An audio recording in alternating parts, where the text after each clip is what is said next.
Hi, I'm Winnie Gillespie, and I'm going to be opening up a hive today.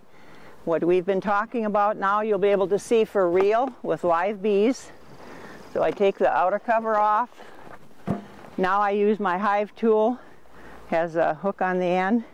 And I'll just use the straight edge and pry this up. And now this is where the propolis comes in. See how they glued this down? That's propolis, that gooey stuff. That's all propolis. They're not doing anything much up on top yet. This is a honey super. As I was showing you, the shallow ones were the honey supers. This is the brood super. This is where the babies are. The little larvae are being hatched out. But they're up here cleaning. You can see the bees are right here. They're cleaning around. They'll clean everything up, and they will start getting ready for the harvest of. Okay, now here we have a cluster of bees. I know when they're here, they are putting honey in here. So let's take this comb out now, and we will take a look at it and see what we have for honey. Maybe just nectar yet. Well, there's nothing there. They're just cleaning. So that means they're getting ready to put honey in. They haven't started yet. Now the bees will get more excited as I get into the bottom box.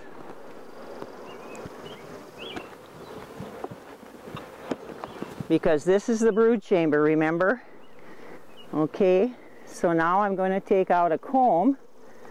If we're fortunate, we may get some capped brood.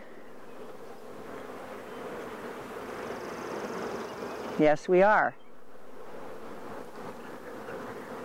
Okay, look at this bee right here. See its yellow legs? That's pollen. It's going to deposit that around here. You see this yellow one here? Right down in there? That's what she's doing. She's putting pollen in here.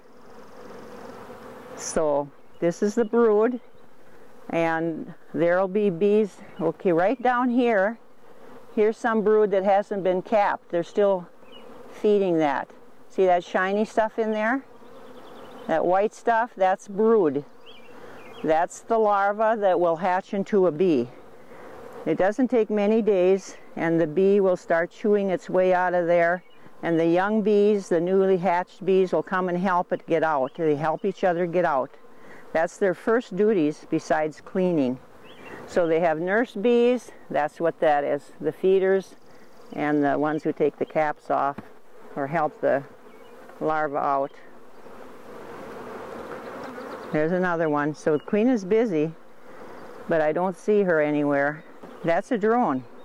See how much blacker and bigger he is than the others? These are drone cells here too. It's hard, you can't see down in the bottom to see the egg, but it's a very tiny one. And you see this? That's a queen cell.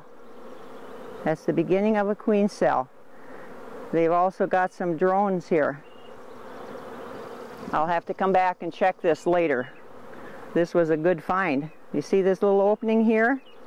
That means there's bees going to come out of there. Okay. So I don't go any further in this one because this one here must be having a problem with the queen. The reason that I said down here is because I noted a queen cell being started. I have to go in here now and look for eggs to see if something has happened to the queen and she's not laying anymore, or if there's a queen at all. There are also drone cells. It's too early for drone cells. It means that there's some trouble in the hive. That's why I said and that's why I didn't go any further with the inspection, because if there's no eggs and no brood coming up, I need to go through the hive, and I'll have to either requeen or put her with another hive. Put them with another hive so that I get my year's honey. So that's what's important to me, honey. One thing you have to be very careful of is when you see a farmer spraying in the area and he's spraying an insecticide, that he knows that you have bees. It's very important, and that's why we really need more money for the bee industry in the agriculture department, because we can't afford to have a bee inspector now, and we can't afford to have a map out of where our beehives are, because we have to register, and we can't even register anymore. So if somebody's spraying, and if people around the lake are spraying, your bees go there too. So spray in the evening if you have to spray, and after about 4 o'clock the bees aren't around so much. It's a real good time then to do your spraying. And be very careful with your insecticides in the garden, because bees are so sensitive that even a fly strip will kill them if they get close to that. So just a word to the wise. If you want bees in your garden, don't kill them with insecticides. These are the bees now that are going out to the pasture, and one thing I forgot to tell you is they do a dance according to the sun to tell where the pasture is, how far away it is, and how big it is. And when the other bees read the sign of what the scout bee is doing, they will then go, they'll take enough nectar to go to that place. If they don't take enough, they'll die on the way. So they just take enough. And they'll do it within a mile range, maybe a little more, and then they'll find their nectar and come back and bring it back to the hive. It's critical that they read the signs right, and it's all according to where the sun is in the sky, even on a cloudy day. So they know where the sun is even when it's cloudy. So that's the intelligence of these bees, and the dances they do are extremely fun to watch if you ever get a chance to get in a hive and watch them. So, but these are all bees that are either, this is a piece of wax that I threw out and they're cleaning it up, taking it in. But these bees here are either cooling the hive or workers that are coming in with nectar and pollen.